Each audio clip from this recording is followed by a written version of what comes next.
First চ্যাপ্টারটা একটু কথা বলি। এখানে আপনাদের রিসার্চ, অ্যাডভান্স রিসার্চ মেথোডোলজি,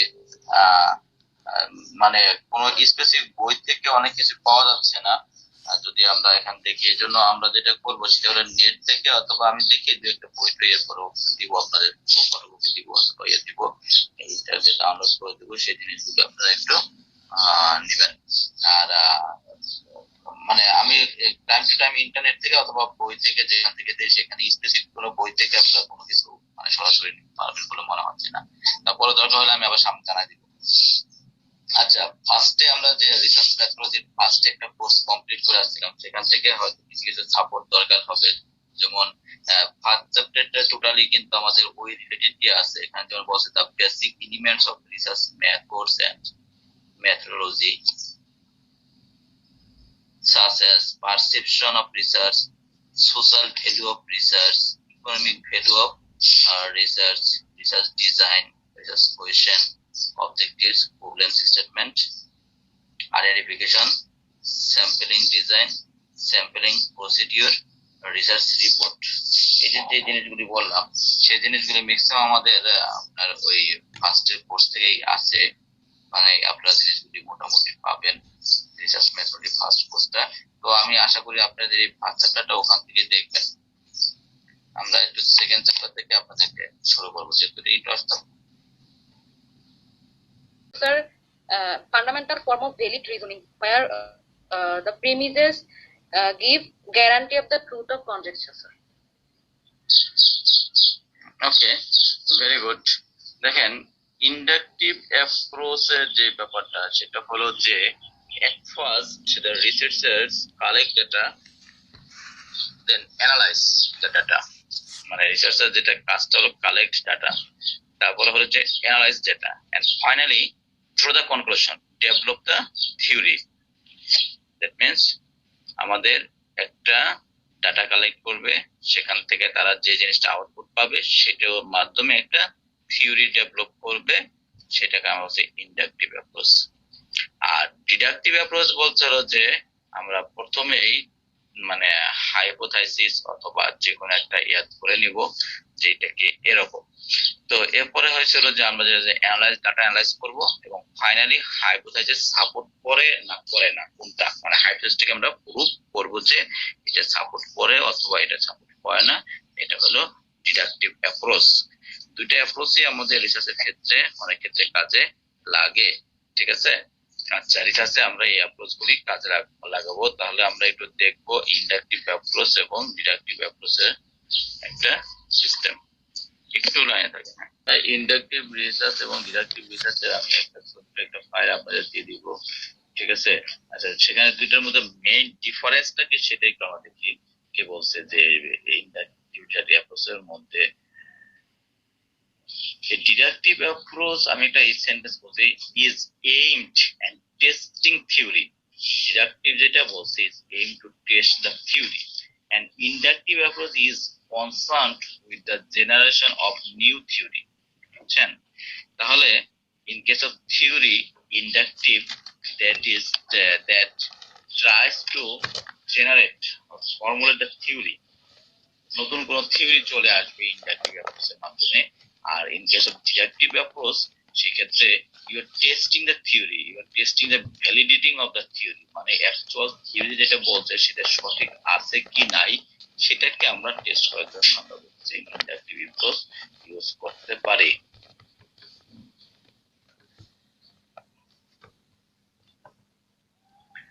যেমন মনে করেন যে আমরা প্রথমে আমরা যে কথাটা বলছিলাম, একটু আগে যেটা বললাম যে inductive approach at first data collect করবে, তারপর অ্যানালাইজ করবে, তারপর থিওরি ডেভেলপ করবে। এই ক্ষেত্রে they normally use the research question, মানে research question. Inductive approach uses the research question, ঠিক আছে। আর deductive approach uses the hypothesis. Deductive approach uses the hypothesis।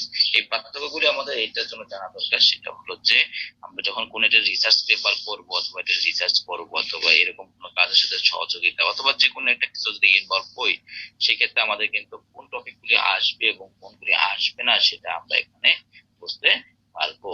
যে আমাদের আসলে অ্যাকচুয়াল রিসার্চটা কি ইন্ডাকটিভ না ডিডাকটিভ, সেটার উপর ডিপেন্ড করতে হবে যে আমাদের এখানে কি আসবে।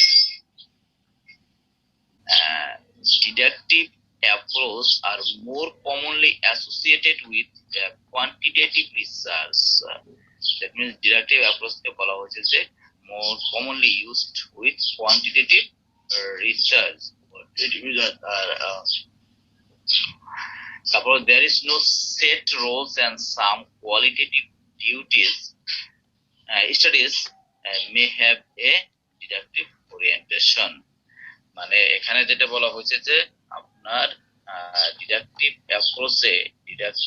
অ্যাপ্রোচে এখানে যে জিনিসটা ইম্পর্টেন্ট সেটা হলো কোয়ান্টিটেটিভ রিসার্চটা বেশি থাকে, এবং আপনার কিছু কিছু কোয়ালিটেটিভ রিসার্চ থাকবে। মানে রিসার্চের ক্ষেত্রে শুধুমাত্র একটা সাইড নিয়ে কখনো কাজ করা যাবে এরকম না, কোয়ালিটেটিভ কোয়ান্টিটেটিভ সব জিনিসগুলি এখানে চলে আসে। এরপর মধ্যে বলছে যে inductive approach that is frequently referred to in research literature is grounded theory. Theory কথা বলছে আর কি, আর কিছু আছে কিনা?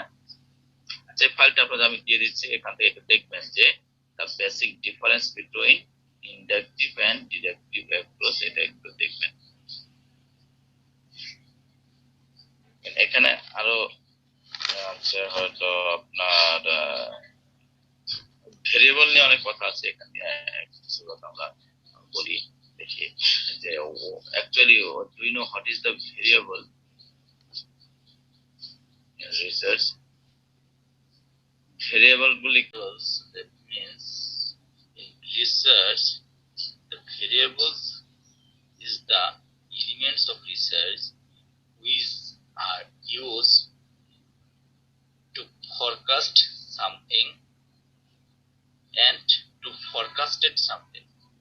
Like say you want to draw a conclusion, you want to find out something. So what you want to find, to prove something, this something can be proved by the variable, and also you will use data like say qualitative data or quantitative data. Those things also the variables.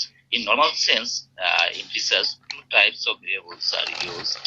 We know dependent variable and independent variable. So independent variable which are used to forecast the dependent variable. Independent variable which are used to forecast the dependent variable. So independent variable is not depends on others. It directly influences another variable. Independent variables normally influence another set of variable or another variable. But in case of dependent variable, this variable depends on others. This variable depends on others. Like say আমরা যদি চিন্তা ভাবনা করি, যেমন আপনারা একজনের life style, that is one variable. যে life স্টাইলটাকে আমরা মেজার করে যাচ্ছি লাইফ স্টাইল, তাহলে এটাকে আমরা ডিপেন্ডেন্ট ভেরিয়েবল আমরা ইউজ করতে পারি। এখন ইন্ডিপেন্ডেন্ট ভেরিয়েবল আমরা কি করছি, মানে যেই আইটেমগুলি আমাদের এই লাইফ স্টাইলটাকে যদি ইনফ্লুয়েন্স করে, যেই ভেরিয়েবল গুলি লাইফ স্টাইলটাকে ইনফ্লুয়েন্স করে, সেটাকে আমরা ইন্ডিপেন্ডেন্ট ভেরিয়েবল এখানে বলতে পারি। লাইক সে ইনকাম হতে পারে, তারপর হতে পারে যে এক্সপেন্ডিচার হতে পারে, হ্যাবিট হতে পারে, সেভিংস হতে পারে, এরকম। এখন কথা হলো যে লাইফ স্টাইলটাকে আমরা যেখানে ডিপেন্ডেন্ট ভেরিয়েবল ধরেছি, এখন লাইফ স্টাইলটাকে আমরা মেজার করবো কিভাবে, সেটাও আমরা করতে পারি। সরাসরি লাইফ স্টাইলটাকে আপনি ভেরিয়েবল ধরতে পারেন, অথবা অন্য কোনো ভেরিয়েবলের মাধ্যমে লাইফ স্টাইলটাকে আমরা মেজার করতে পারবেন।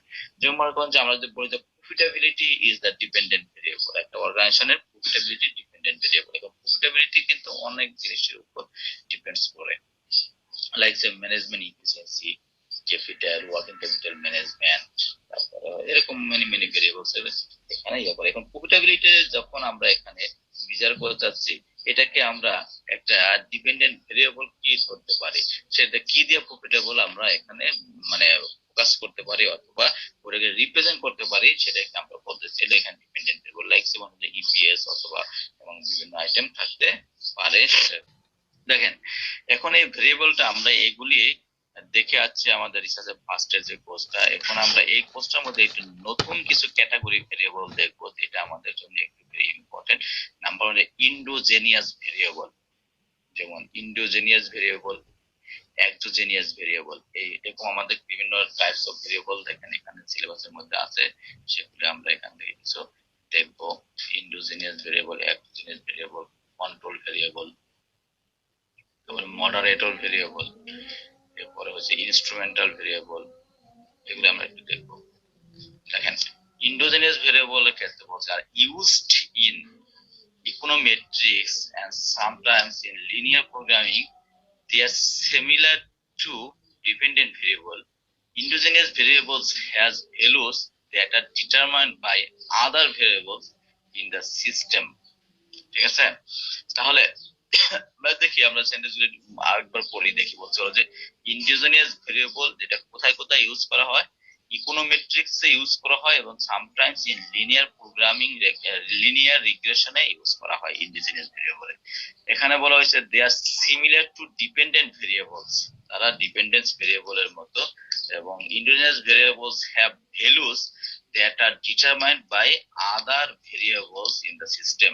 তাহলে যেহেতু এটাকে আদার ভেরিয়েবল থেকে ডিটারমাইন করা হয়, এজন্য এটাকে আমরা অবশ্যই বলতে পারি যে এটা আমাদের ডিপেন্ডেন্ট ভেরিয়েবলের মতো, অথবা ডিপেন্ডেন্ট ভেরিয়েবল এখানে বলা যেতে পারে, এটা category similar to dependent variable বলা যেতে পারে।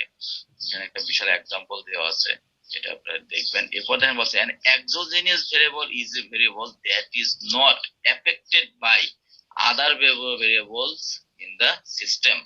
তার মানে এক্সোজেনাস ভেরিয়েবলের ক্ষেত্রে এই ভেরিয়েবল কিন্তু অন্য ভেরিয়েবলের সাথে কোরিলেশন নাই, মানে যেহেতু একটা ভেরিয়েবল আরেকটা ভেরিয়েবল দ্বারা এফেক্টেড হবে না, সেক্ষেত্রে আমরা অবশ্যই বলতে পারি যে এই ভেরিয়েবল এবং আদার ভেরিয়েবলের সাথে কোনো রিলেশন নাই। ঠিক আছে, একদম সে বলছে take a sample casual system like farming, variables like weather, farmer skill, pests, and availability of seeds are all exogenous to crop production. Exogenous to crop production, তার মানে এই crop production এর ক্ষেত্রে এই জিনিসগুলি খুব বেশি ইনফ্লুয়েন্স নাই। Exogenous comes from the এগুলি আমি কিছু দিচ্ছে, মানে এক্সাম্পল সরি যে মানে exogenous এর অরিজিন একটু ব্যাখ্যা করছে। Exogenous variables are fixed when they enter the model, মানে exogenous ভেরিয়েবলটা আপনার একটা মডেলের মধ্যে যখন ইউজ করা হবে এটা কোনো চেঞ্জ আসবে না, and are take as a given in the model, মানে মডেলে যেটা দেওয়া থাকবে given, মানে এটাকে আপনার নতুন করে আর কোনো চেঞ্জ অথবা কোনো পরিবর্তন অথবা কোনো ইনফ্লুয়েন্স হওয়ার কোনো সুযোগ নাই। ঠিক আছে, influence exogenous variable in the model,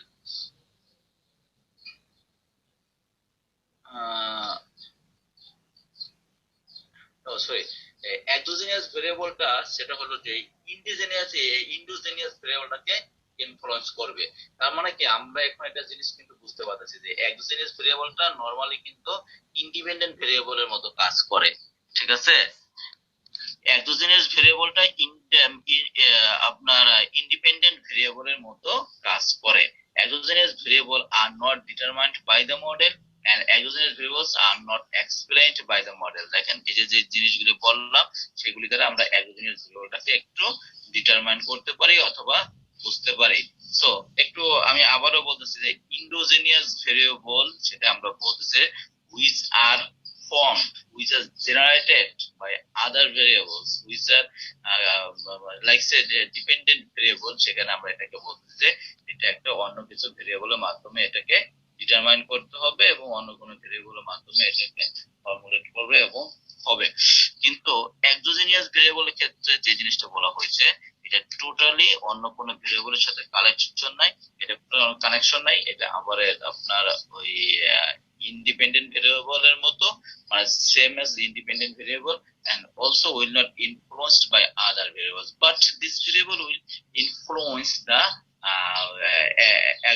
endogenous variables. This variable will influence the endogenous variable.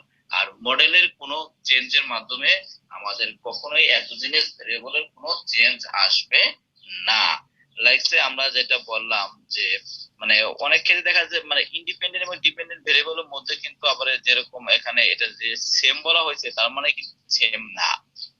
Same বলা হইলেই কিন্তু কখনো সেম না।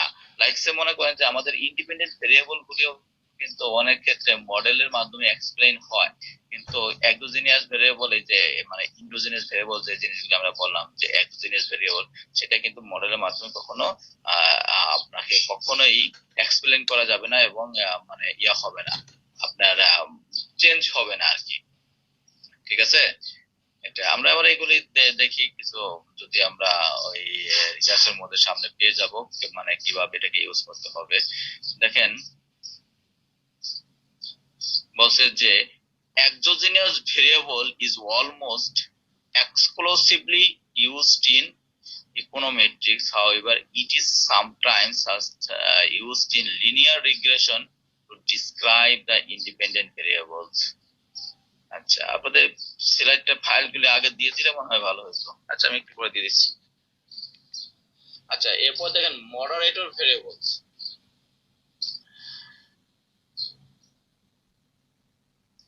বলছে যে in general terms a moderator is a qualitative like say sex, race, class or quantitative like say level of reward variable that affects the direction and or strength of the relationship between an independent or predictor variable and a dependent or criterion variable.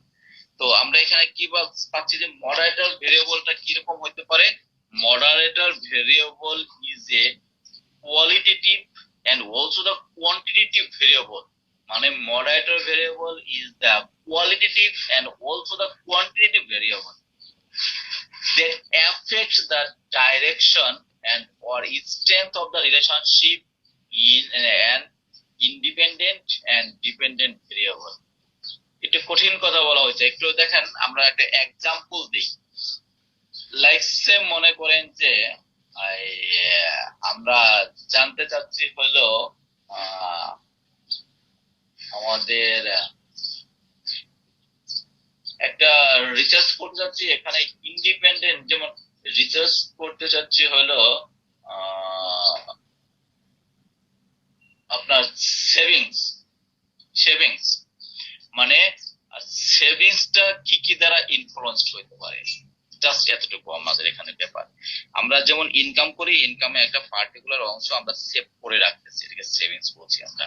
তাহলে savings of the citizen depends on varieties factor like say আমাদের যে income, 1 number factor হলো income, 2 number factor হলো যে consumption habit, ঠিক আছে, 3 নম্বর হতে পারে যে এই লোকগুলি কিরকম মানে আউটসাইডে চলাচলতি করে, মানে কতটুকু মানে সোশ্যাল ফাংশনের সাথে জড়িত, এরকম বিভিন্ন ফ্যাক্টর। এডুকেশন আমরা এখানে নিয়ে আসতে পারি, এরকম বিভিন্ন ফ্যাক্টর এখানে আমরা নিয়ে আসতে পারি। তো এখন কথা হলো যে আমরা এখানে এই জিনিসগুলো দেখার পরে এখন আমরা আমাদের মনে করেন যে according to male and according to female the results are not same, মানে মেল এন্ড ফিমেল অনুযায়ী রেজাল্টটা কিন্তু সেম আসতেছে না। আবার মনে করেন যে এইজের গ্যাপের কারণে মানে ওই সেভিংস হ্যাবিচুয়েশনের মধ্যে চেঞ্জ আসতেছে। এই যে কোনো একটা ভেরিয়েবলের কারণে যদি এরকম চেঞ্জ আসে সেই ক্ষেত্রে এই ভেরিয়েবলটাকে মডারেটর ভেরিয়েবলস বলে। যদি কোনো ভেরিয়েবলস এর ক্ষেত্রে চেঞ্জ আসে সেই ক্ষেত্রে এই ভেরিয়েবলটাকে মডারেটর ভেরিয়েবল বলে। তাহলে আমি আবার মডারেটর ভেরিয়েবলটা বলতেছি। এই moderator variable is a qualitative also in quantitative variable that effects the direction, মানে ওই যে বললাম সেভিংসটাকে মানে কমাই দিচ্ছে অথবা বাড়াই দিচ্ছে, এই জন্য বলা হচ্ছে যে effect the direction and or strength of the relationship between independent and dependent variable. Dependent variable independent variable মধ্যে রিলেশনটার কথা এখানে বলা হয়েছে specifically within a correlational analysis framework a moderator is a third variable that affect the zero order correlation between two other variables in the more similar analysis of variance and covert terms a basic moderator effect can be represented as an interactions between a focal independent variable and এখানে বিষয় দিচ্ছে ব্যাখ্যা দিচ্ছে আচ্ছা এটা দরকার নেই আমি শুধু সংজ্ঞাটা জানতে চাচ্ছি এখন তাহলে আমরা মডারেটর ভেরিয়েবল জানলাম নতুন একটা নাম হলো যে মেডিয়েটর ভেরিয়েবল এটা একটু দেখেন mediator variable. In general, a given variable may be said to function as a mediator to the extent that it accounts for the relationship between the predictor and the criterion. Mediators explain how external physical events take an internal psychological significance, whereas mediator variable specify when criterion effect will hold. Mediator speak to how and why such effects occur. দেখেন এখন কথা হলো যে আমরা যে এই যে dependent variable এবং ইন্ডিপেন্ডেন্ট ভেরিয়েবলের মধ্যে যে একটা রিলেশন আমরা পাচ্ছি ঠিক আছে এই মিডিয়েটরের ভেরিয়েবলের কাজটা হলো যে এই রিলেশনটা কেন হচ্ছে অথবা কেন এই যে পরিবর্তনটা হচ্ছে একটা সাথে একটা কি সম্পর্ক এটাকে এক্সপ্লেইন করা মানে আমাদের একটা ভেরিয়েবল সাথে আরেকটা ভেরিয়েবলের যে ইন্ডিপেন্ডেন্ট ডিপেন্ডেন্ট ভেরিয়েবলের সাথে যে রিলেশন সেই রিলেশনটাকে এক্সপ্লেইন করার কাজটাই হলো মিডিয়েটর ভেরিয়েবল আরেকটা ভেরিয়েবল হচ্ছে কন্ট্রোল ভেরিয়েবল এই control variable in scientific experiment is an experimental element which is constant and unchanged throughout the course of the investigation. Control variables could strongly influence experimental results where they not held constant during the experiment in order to test the relative relationship of the dependent and independent variables. The control variables themselves are not of primary interest to the experimenter. দেখেন control ভেরিয়েবলটা আমরা কি চিন্তা ভাবনা করতে পারি control variable that is fixed it is unchanged but that can influence the result of the research যেমন আমরা একটু চিন্তা ভাবনা করতে পারি যে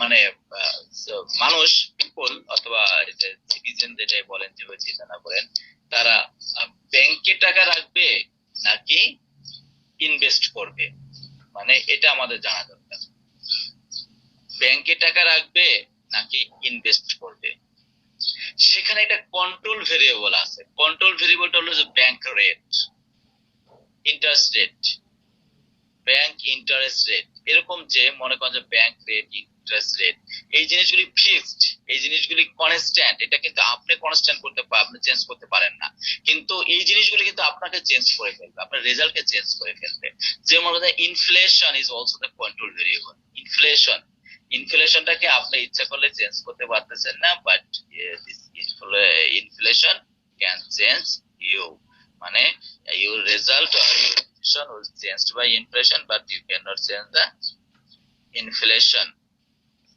আচ্ছা এরপরে ইন্ডিপেন্ডেন্ট ডিপেন্ডেন্ট ভেরিয়েবল এখানে বলা আছে যেটা আপনারা পরে দেখবেন সমস্যা নেই আমি একটা আরেকটা ভেরিয়েবলের নাম বলবো সেটা হলো যে instrumental variable an instrumental variable is used to control for confounding and measurement error in observational studies so that causal inference can be made দেখেন খুব সুন্দর একটা কথা বলছে যে that is used to control for confounding and measuremental errors মানে আপনার যদি measuremental কোনো error থাকে in observational studies এই এরোসটাকে কন্ট্রোল মানে আপনার এরোসটাকে so that causal inferences can be made, ঠিক আছে।